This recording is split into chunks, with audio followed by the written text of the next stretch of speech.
नमस्कार साथियों, स्वागत है आपके अपने channel DTA means direct to mind में। साथियों, इस वीडियो में बात करेंगे विविधता के बारे में। विविधता भाग 2। आपको बता दूं कि इसका पार्ट 1 मीन्स भाग 1 इस चैनल पे मौजूद है और उस वीडियो के जो लिंक है इस डिस्क्रिप्शन बॉक्स में भी मौजूद है, तो आप जहां से चाहें वहां से देख सकते हैं। इसमें हम आपको बताए थे कि जो भी चर्चा करेंगे, चर्चा का 3 क्रम होगा। तो महत्वपूर्ण बिंदु में हम सारे के सारे पॉइंट बता चुके हैं और इसमें एक लद्दाख और केरल 2 पॉइंट बचा था। उसी पॉइंट को चर्चा करके हम पूर्व प्रश्नों की समीक्षा करेंगे और कीवर्ड के बारे में जानेंगे। तो चलिए शुरू करते हैं। देखिए, Ladakh important point 5, important point 4 तक हम पिछले वीडियो में बता चुके हैं। इसमें इम्पोर्टेंट पॉइंट 5 के बारे में, 6 के बारे में, 7 के बारे में चर्चा करेंगे। तो देखिए, सबसे पहले करते कैसे हैं। हम सबसे पहले लद्दाख के बारे में जानेंगे, लद्दाख के बाद हम केरल के बारे में जानेंगे, केरल के बाद लद्दाख और केरल दोनों को एक साथ देखते हुए हम चलेंगे ताकि सारा कंफ्यूजन दूर हो जाए। तो सबसे पहले चलिए देखते हैं लद्दाख के बारे में। तो लद्दाख के बारे में क्या है स्थिति, ये जम्मू के पूर्व में स्थित है। कहाँ स्थित है? जम्मू के पूर्व में पहाड़ी पर स्थित रेगिस्तानी इलाका है और बहुतायत बर्फ वाला इलाका। मीन्स 3 चीज इसमें आई। इसकी स्थिति जो है, एक बर्फ वाला, एक रेगिस्तान वाला। मतलब यहाँ पे बर्फ है, रेगिस्तान है और ये क्या है, जम्मू के पूर्व में स्थित है। इसकी स्थिति हो गई। अब संसाधन के बारे में ध्यान दें तो खेती और पेड़ कम होता है, लेकिन बहुत कम। बारिश बिल्कुल नहीं। अब एक सोचने वाली बात है, जब बारिश बिल्कुल नहीं होगी तो पानी तो चाहिए ना जीवन के लिए। वहां पे पानी कैसे मिलता है? बर्फ का पानी, मतलब बर्फ के पानी पर लोग निर्भर रहते हैं। संसाधन के बाद आजीविका के बारे में जानेंगे। तो भेड़, एक विशेष किस्म की भेड़ होती है जिससे ऊन मिलता है, जिसे पश्मीना ऊन कहते हैं। देखिए, काफी इंपॉर्टेंट है। उस भेड़ से कौन सा ऊन मिलता है? पश्मीना ऊन। ये काफी महीन होता है। देखिए, इसमें 2 चीज है, एक निकालना और एक बेचना।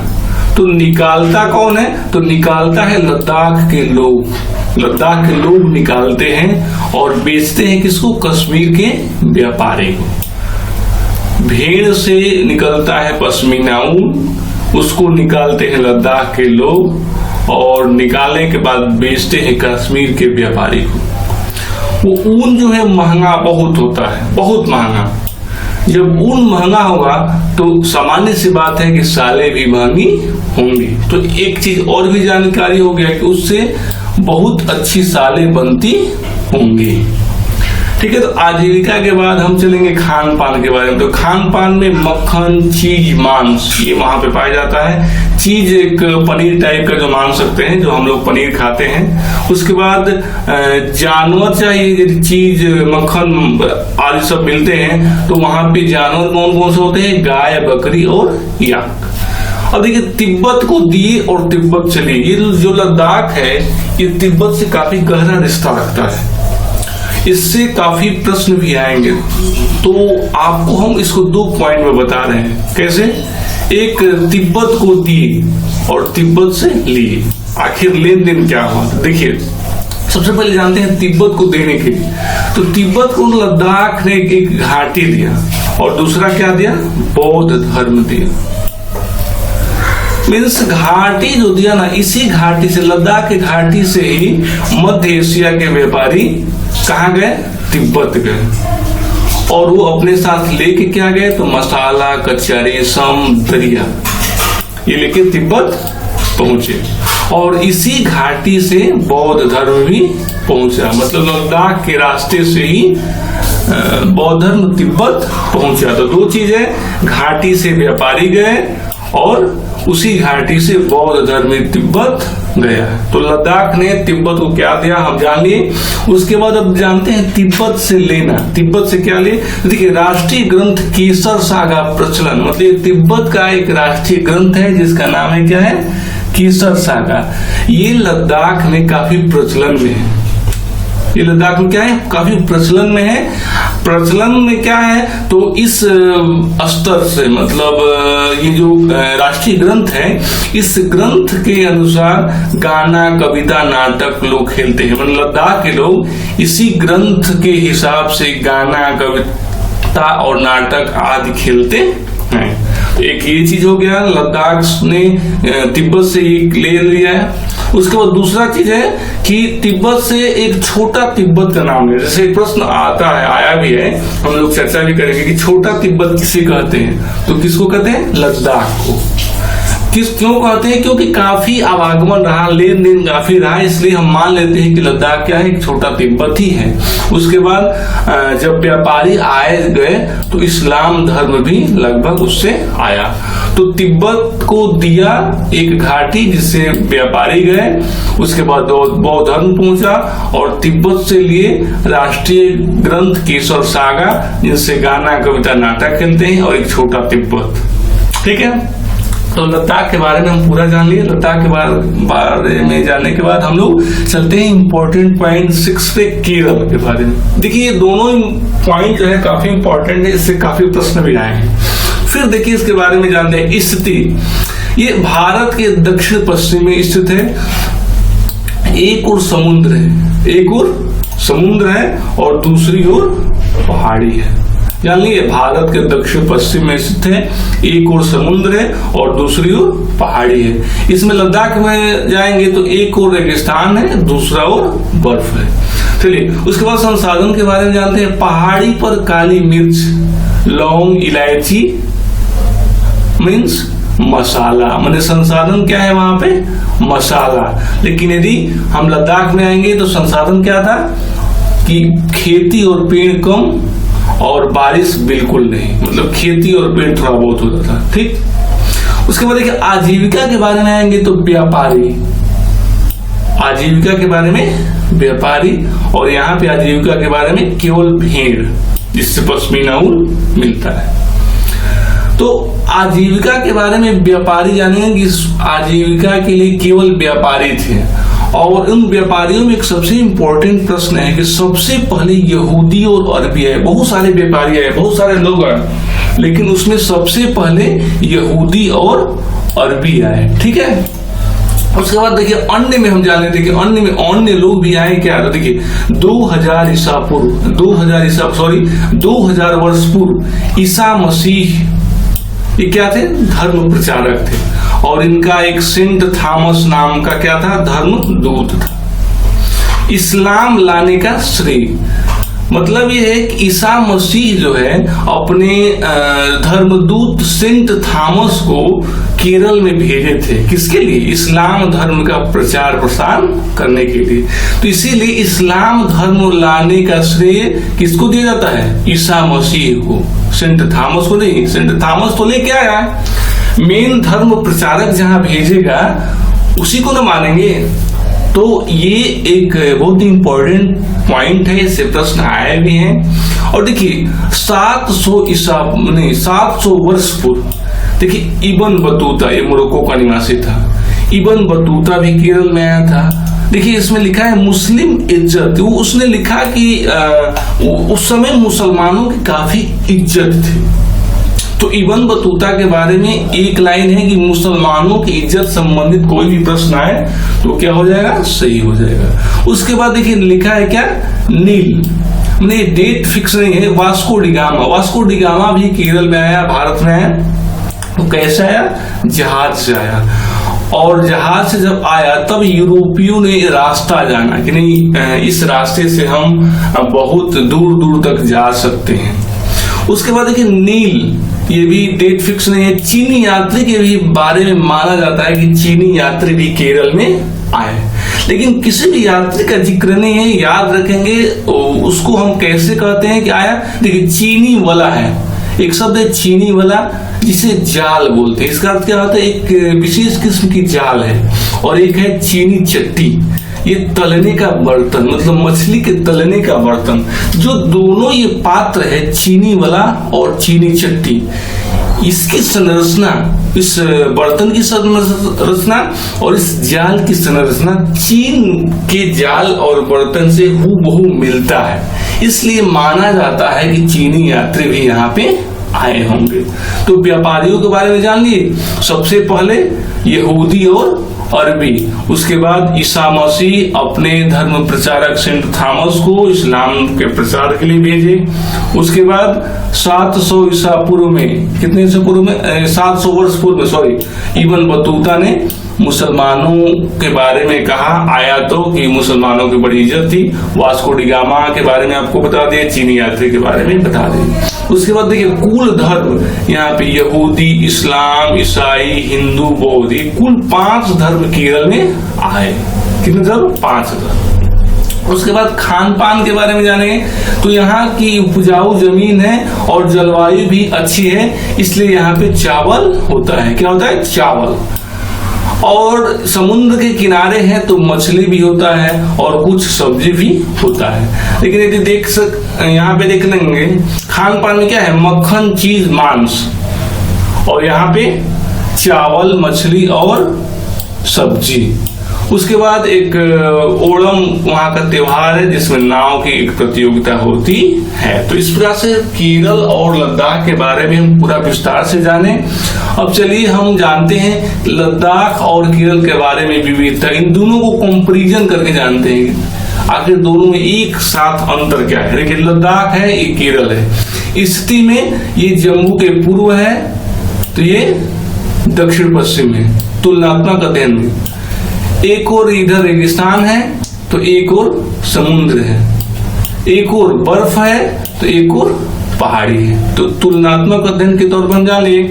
उसके बाद संसाधन में यहाँ पे क्या है, खेती, पेड़ कम है, और संसाधन के तौर पर यहाँ पे काली मिर्च, लौंग, इलायची है। उसके बाद आजीविका में यहाँ पे भेड़ है जिससे पश्मीना ऊन निकलता है, और यहाँ पे आजीविका के रूप में व्यापारी हैं जो मसाला बेचते थे। यहाँ पे खान पान में क्या है, मक्खन, चीज और मांस, और यहाँ पे खान पान में चावल, सब्जी और मछली है। पशुपालन में यहाँ पे गाय, बकरी, याक है, यहाँ पे पशुपालन नील है।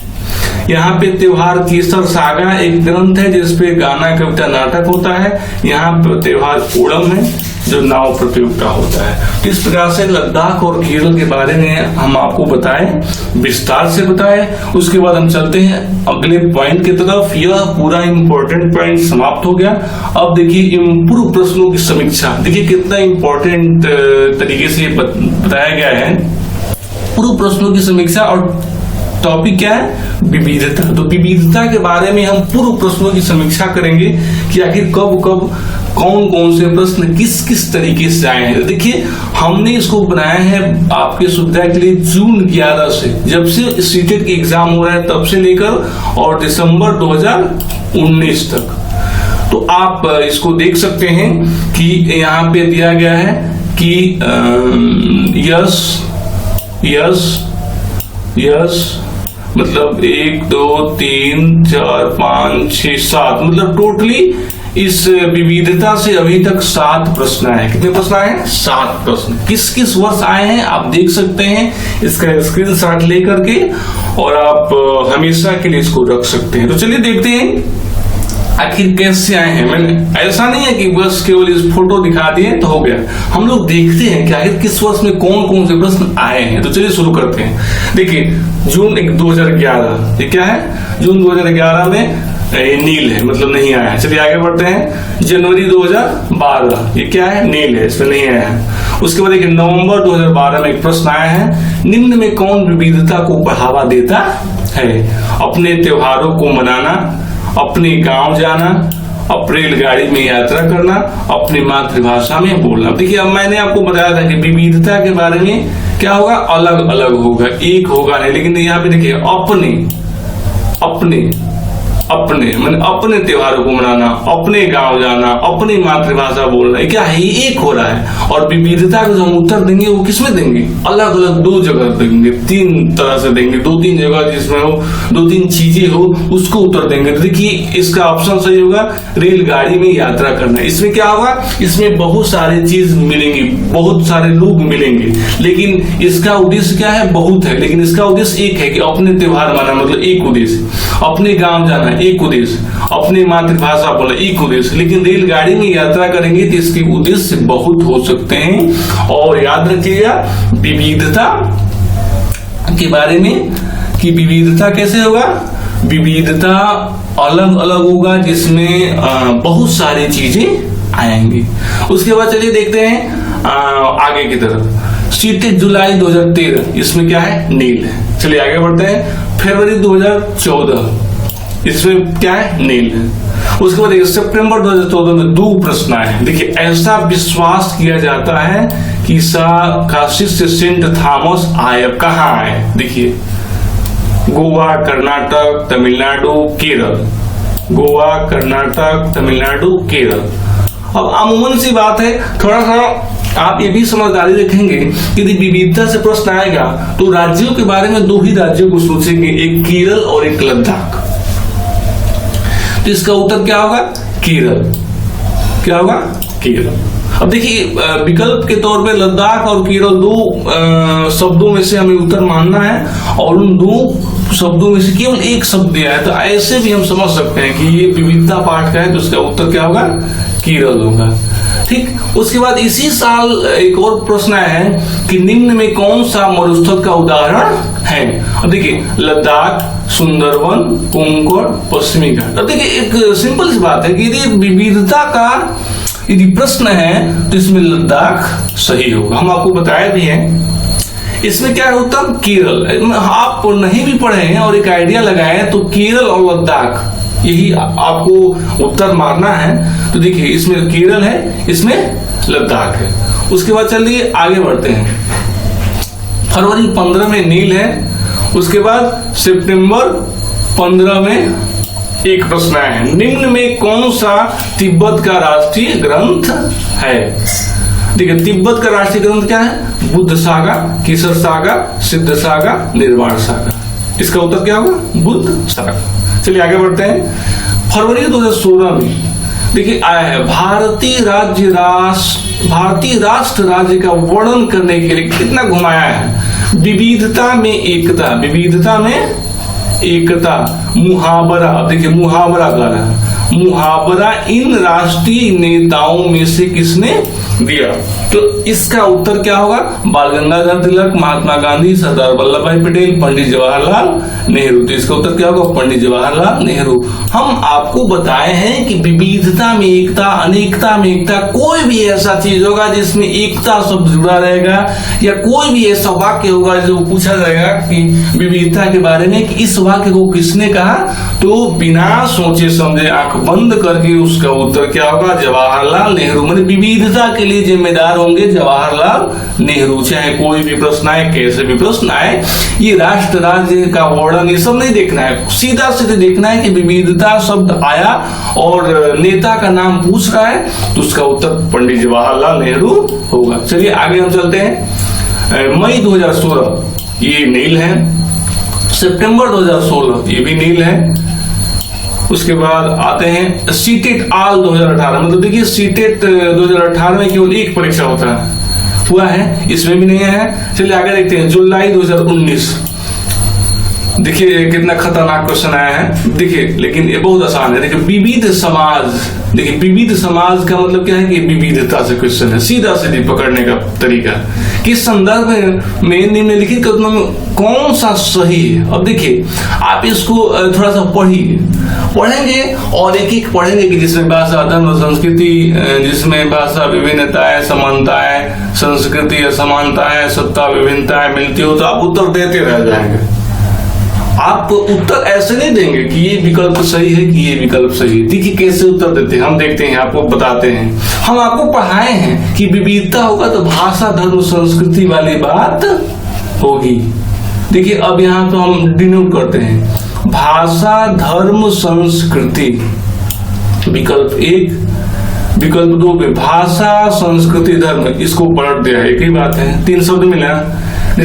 इसमें भाषा, धर्म, संस्कृति ये मिल गया। अब इसमें क्या है, संस्कृति और सत्ता। ये गलत हो गया। सत्ता वाली कोई बात नहीं, हम आपको बताए हैं कि विविधता होगा तो भाषा धर्म संस्कृति होगा, तो ये प्रश्न गलती हो गया, यह विकल्प गलती हो गया। अब देखिए भाषा धर्म संस्कृति है, भाषा धर्म संस्कृति है और भाषा धर्म संस्कृति है, इसमें तीनों में एक विकल्प सही होगा। अब आगे बढ़ते हैं। देखिए पहला जो है इसका है समानता। क्या है? समानता। हम आपको बताए हैं कि सीटेट के लिए समानता क्या होगा? जहर होगा। समानता वाली तो बात नहीं होगी, अलग अलग बात होगा। अब जो अलग हो, अब देखिए इसमें क्या है? विभिन्नता, सही बात है, और समानता, फिर जहर, एक अमृत के साथ के एक जहर दे दिया, तो क्या है? समानता गलत है। दो ऐसे गलत हो गया। अब इसमें देखिए वह समाज जिसमें भाषा धर्म संस्कृति में विभिन्नताएं अलग अलग, तो सही बात है। असमानता है मतलब समानता नहीं है, तो विकल्प क्या है? सही है। लेकिन इस प्रश्न को आप सिंपल तरीके से एक एक विकल्प पढ़ के उत्तर देंगे तो देखिए कितना कठिन है, कितना भौकाल टाइप का बनाया है, लेकिन हम आपको कितने सिंपल तरीके से इस प्रश्न का उत्तर दिए। तो याद रखिएगा प्रश्न का उत्तर कैसे देंगे? विविध समाज देखेंगे या विविध कोई भी शब्द देखेंगे तो पहले कंफर्म हो जाएंगे कि ये विविधता से प्रश्न है। उसके बाद हम भाषा धर्म संस्कृति देखेंगे, भाषा धर्म संस्कृति देखने के बाद आगे हम देखेंगे असमानता, विभिन्नता आदि जो भी है वो सब सही होगा, तो इसका उत्तर हम दे दें। चलिए आगे देखते हैं। सीटेट दिसंबर 2019 ये कितना इंपॉर्टेंट है? 2 दिया है। सीटेट 2019 से कितने प्रश्न आए हैं? 2 प्रश्न आए। देखिए रिपीट हो गया। भारत का वर्णन करने के लिए विविधता में एकता मुहावरे का निर्माण किसने किया था? देखिए जवाहरलाल नेहरू, जवाहरलाल जी पहले आ गए। हम आपको बता दें कि विविधता में एकदम जिम्मेदार यही होंगे, जवाहरलाल नेहरू। उसके बाद एम.के. गांधी, राजेंद्र प्रसाद, कोई नहीं है। विविधता आया तो उसका उत्तर क्या हुआ? जवाहरलाल नेहरू हुआ। उसके बाद किस भारत में किस क्षेत्र को छोटा तिब्बत कहते हैं? आपको हम इस वीडियो में अभी थोड़ी देर पहले पढ़ाए, छोटा तिब्बत किसे कहते हैं। अब देखिए लद्दाख के बारे में मान के चलिए इस प्रश्न का उत्तर आपको नहीं मालूम है और आप समझ रहे हैं क्या कि पहला विकल्प दिया है क्या? लद्दाख। क्या दिया है? यहाँ पे देखिए लद्दाख दिया है, अरुणाचल प्रदेश दिया है, सिक्किम दिया है, हिमाचल प्रदेश दिया है। अब आप थोड़ा सा सोचिए कि छोटा तिब्बत हम कहीं पढ़े हैं लेकिन लद्दाख पढ़े हैं, लेकिन न अरुणाचल प्रदेश पढ़े हैं, न सिक्किम पढ़े हैं, न हिमाचल प्रदेश पढ़े हैं। तो आप अंदाज विधि से क्या कर सकते हैं? इन तीनों को काट करके लद्दाख उत्तर दे सकते हैं। हम इसलिए नहीं कि हम इस प्रश्न का उत्तर नहीं जानते हैं, इसलिए कि हम लद्दाख के बारे में जानते हैं। तो हो सकता है कि लद्दाख सही हो और लद्दाख बिल्कुल सही भी होगा। इस प्रकार से हमने क्या देखा? 2011 से लेकर 2019 तक जितने भी प्रश्न आए उनको देखा भी, हल किया भी। आशा करते हैं आपके कंफ्यूजन सारे दूर हो गए होंगे। तो चलिए अंतिम वीडियो के अंत में चलते हैं और देखिए बहुत इंपॉर्टेंट थर्ड और अंतिम, ये हर वीडियो में आपको मिलेंगे कीवर्ड। ये कीवर्ड नहीं, ये मास्टर कीवर्ड है जो आपकी परीक्षा में उत्तर देने के लिए काफी सहायक होंगे। देखिए इस टॉपिक के लिए, विविधता टॉपिक के लिए कीवर्ड क्या होंगे? कीवर्ड के बारे में देखिए दिया गया है कि अंतर, एक अंतर से, अंतर में क्या होगा? 2 शब्द होंगे, असमानता या विविधता। असमानता को गैर बराबरी भी कहेंगे। अंतर में 2 शब्द आएंगे, विविधता और असमानता। इससे प्रश्न आ सकते हैं, इसको आप याद रखेंगे, ये कीवर्ड है। विविधता कब होगा? भाषा धर्म संस्कृति में। और असमानता कब होगा? गरीबी, जाति व्यवस्था और पढ़ाई में। हम आपको बता चुके हैं। उसके बाद देखिए शब्द के अर्थ, शाब्दिक अर्थ। यदि किसी शब्द का अर्थ आपको जानना है तो आप कितने शब्दों को याद रखेंगे? देखिए 1 2 3 4 5 कितने? 5 शब्दों को याद रखेंगे। यदि अर्थ वाली बात होगी तो 5 शब्दों का अर्थ आ सकता है। इबादत का अर्थ प्रार्थना करना, फैनक का अर्थ मणिपुर के औरतों का एक विशेष कपड़ा, जौहर का अर्थ झारखंड के आदिवासियों को अभिवादन, चीनी वाला एक विशेष किस्म की जाल जो लद्दाख जो केरल में प्रयोग होता है और उसकी संरचना चीन के जाल से हूबहू मिलती है। चीनी चट्टी केरल में एक मछली तलने वाले बर्तन जिसकी रूपरेखा चीनी बर्तनों से मिलती है। देखिए इन चीनी वाला और चीनी चट्टी में आपको अंतर याद रखना है कि कौन बर्तन होगा कौन जाल होगा। तो आप याद रखेंगे चीनी चट्टी जाल होगा, इसको हम आप चीनी मिट्टी से जोड़ सकते हैं। चीनी मिट्टी हम क्या होता है बर्तन होता है, तो उसी प्रकार चीनी चट्टी बर्तन हो जाएगा और चीनी वाला जाल होगा। ये भी कंफ्यूजन दूर कर दे। उसके बाद देखिए लद्दाख के बारे में कीवर्ड क्या है। लद्दाख के बारे में एक पश्मीना ऊन है, इसके बारे में हम विस्तार से बता भी दिए हैं। उसके बाद एक छोटा तिब्बत है। छोटा तिब्बत किसे कहते हैं, पश्मीना के बारे में बढ़िया से आप याद रखेंगे, छोटा तिब्बत के बारे में याद रखेंगे और कीसर सागा के बारे में याद रखेंगे। लद्दाख के बारे में बस 3 कीवर्ड है। उसके बाद अब देखिए केरल के बारे में आपको जानना है, तो केरल के बारे में कीवर्ड क्या है, ओणम है, एक त्योहार है, 5 धर्म है और क्या है मसाला है। ठीक है। उसके बाद केरल के बाद हम आएंगे व्यक्ति के बारे में। यदि व्यक्ति के बारे में आपको कीवर्ड तैयार करना है तो आप सेंट थॉमस के बारे में याद रखेंगे, ईसा मसीह के बारे में याद रखेंगे, इब्न बतूता के बारे में याद रखेंगे। सेंट थॉमस के बारे में क्या याद रखेंगे, यह एक धर्मदूत था जो इस्लाम धर्म भारत लाया। और इस ईसा मसीह कौन थे, तो यह एक धर्म प्रचारक थे जो सेंट थॉमस को भेजे। कितने आसानी से हम समझ रहे हैं। इब्न बतूता है, यह मोरक्को का निवासी है, यह भारत आया तो इसने कहा कि मुसलमानों की यहाँ पे बड़ी इज्जत है। उसके बाद देखिए आंदोलन के बारे में। यदि आंदोलन के बारे में हमको बताया है कुछ, उसमें आप गीत के बारे में याद रख सकते हैं, झंडा के बारे में, राष्ट्रीय गीत और राष्ट्रगान, ये 4 चीजें हैं। देखिए राष्ट्रगान और राष्ट्रीय गीत के बारे में आप जानते ही हैं, झंडा के बारे में भी जानते ही हैं। देखिए 2 चीजें हैं यहाँ पे, एक गीत लिखा है और एक राष्ट्रीय गीत है। इन दोनों में अंतर क्या है, तो राष्ट्रीय गीत और गीत में अंदर क्या है, तो गीत ये वाला गीत नहीं है, जनगण मन और वंदे मातरम वाला नहीं है, ये है दिन खून के हमारे प्यारे भूल न जाना। ये कहाँ पे गया था, थोड़ा सा कमेंट बॉक्स में लिख के बताइए तो। और देखिए जवाहरलाल नेहरू काफी इंपॉर्टेंट है, बताया कि नेहरू जी जिम्मेदार होंगे। यदि देश का विकास नहीं हुआ तो नेहरू जी जिम्मेदार। और भारत में यदि विविधता के बारे में प्रश्न आएगा तो नेहरू जी जिम्मेदार। देखिए भारत की खोज, ये इंपॉर्टेंट और विविधता में एकता 2 और कथन 3। जवाहरलाल नेहरू के बारे में बस 3 कथन है, एक भारत की खोज, एक विविधता में एकता और एक कथन। भारत की खोज क्या है, इनकी किताब है, इसी की तबियत में इन्होंने विविधता के एकता के बारे में वर्णन किया है, या अनेकता में एकता के बारे में।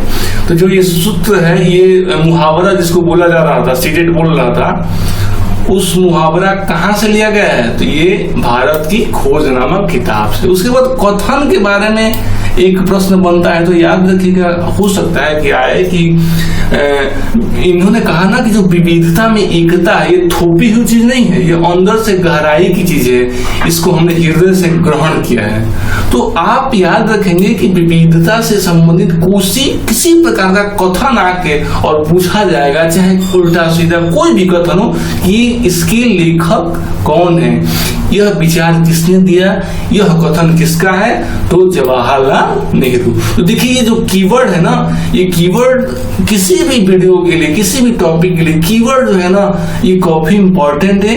और इस कीवर्ड से पूरे वीडियो को कवर कर सकते हैं, आप रिवीजन कर सकते हैं। इस कीवर्ड में कोई भी चीज छोड़ा नहीं गया। तो इस प्रकार से हमने विविधता का 2 वीडियो में पूरे विस्तार से जाना, उन पूर्व वर्षों में आए हुए प्रश्नों को जाना और कीवर्ड भी जाना। तो आशा करते हैं कि ये वीडियो आपको पसंद आया होगा। और आपको हम बता रहे हैं कि आपको किसी प्रकार की परेशानी के लिए आप कमेंट बॉक्स में लिखिए, और आप चाहें तो इस चैनल को सब्सक्राइब कर सकते हैं, लाइक कर सकते हैं और शेयर भी कर सकते हैं।